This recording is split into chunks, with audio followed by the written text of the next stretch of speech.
اگر آپ ایک بزنس کر رہے ہیں، اس کو ایک آپ لیول پہ لے کے آئے ہیں، پروفٹ میں لے کے آئے ہیں، شاید آپ کو نہ پتا ہو کہ آپ اس سے 10 گنا زیادہ اس کو بڑھا سکتے ہیں۔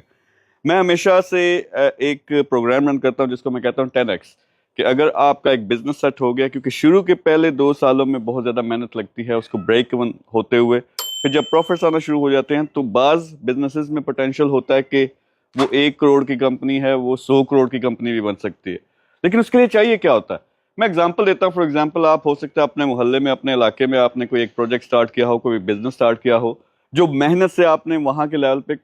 کامیاب کر لیا، لیکن اب اس کو نیشنل بنانا ہے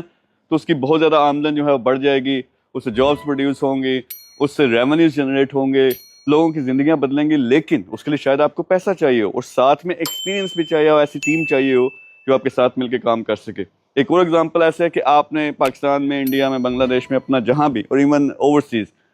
ایک پروجیکٹ لوکل اور نیشنل لیول پہ کامیاب کر لیا، لیکن اس کا پوٹینشیل ہے انٹرنیشنل۔ جس طرح کو پاکستان میں کمپنی چلی اور وہ اگر دبئی میں لانچ کریں، سعودی عرب میں لانچ کریں، جی سی سی میں لانچ کریں، تو 100 گنا ہو سکتا ہے اس کا جو پروفٹ اور وہ سارے ریونیوز ہیں وہ بڑھ جائیں۔ لیکن کیا چاہیے ہوتا ہے؟ کچھ ضروری چیزیں ہیں۔ نمبر 1، بعض دفعہ فنڈ چاہیے ہوتے ہیں، یعنی پیسہ، انویسٹمنٹ چاہیے ہوتی ہے۔ نمبر 2، زبردست قسم کی ایکسپیرینس انٹرنیشنل ٹیم، یعنی جس لیول، نیکسٹ لیول پہ آپ جانے لگے ہو اس لیول کی ٹیم چاہیے ہوتی ہے۔